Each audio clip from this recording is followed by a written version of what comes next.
the Louisiana Derby was an important race for him, not only from the standpoint of getting some points to get in here, but just from an educational experience as well. Just a couple of days out here from Saturday. What do you plan on doing with them the next 2 days? Just your normal stuff. They'll both paddock school today. They'll both gallop and stand at the gate tomorrow. Friday will be an easy gallop day, and on Saturday we'll just let them rest until race time. There we go. Todd, good luck. Thank you so much. Thank you. Appreciate it. Todd, what's the plan with Spinoff from post 19? How do you try to get in from out there? Well, I mean, I think anytime, whatever post position you're in the Derby, you want to get away alertly. And, from the 19 post, we need a good clean break, and we want to get over and try to save some ground going into the first turn. So actually, I don't mind the post position for him. He's a horse that, he's lightly raced. He doesn't have a lot of experience with kickback. So I would have much preferred, 19 over drawing inside.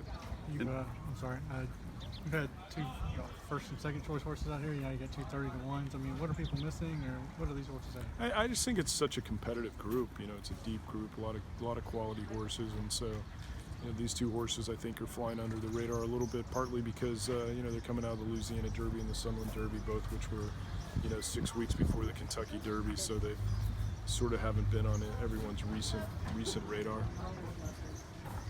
With Spinoff, I mean, were you impressed with his Louisiana Derby? I thought he ran great in the Louisiana Derby. He made the lead a little sooner than we'd have liked. I think when he did make the lead, he idled a little bit. He got beat by a quality horse, and he came back and has trained very well since then. So I think the experience should move him forward. And was the plan to kind of give him 2 races before the Derby all along? Well, it depended. We felt like we needed the points first of all. When he got 40 points in the Louisiana Derby, I felt like that was good enough to get him in. It actually ended up cutting it a little bit close this year, but. We kind of decided to stick to our guns and just train him up to the Derby, and we're thankful that he got in. And with Cutting Humor, I mean, he kind of got slammed around at Oaklawn, so did you kind of have to regroup from there? Yeah, the Southwest, everything kind of went wrong going into the first turn, and thankfully he came out of it well. He trained the way we'd wanted. We were able to get kind of the shipping arrangements to Sunland that made it not too complicated, and I thought he delivered a big race there. And where do you see Cutting Humor in the Derby? I mean, he's a horse that has come off it. He's been close to. Well, I think from a middle post, you want to get away cleanly, get into a good rhythm, and so that'll be up to Corey to determine exactly how close to the pace that is. But we're not looking to take back. We're just looking to get into a good spot. What kind of race does it need to set up for your horses to get to the front?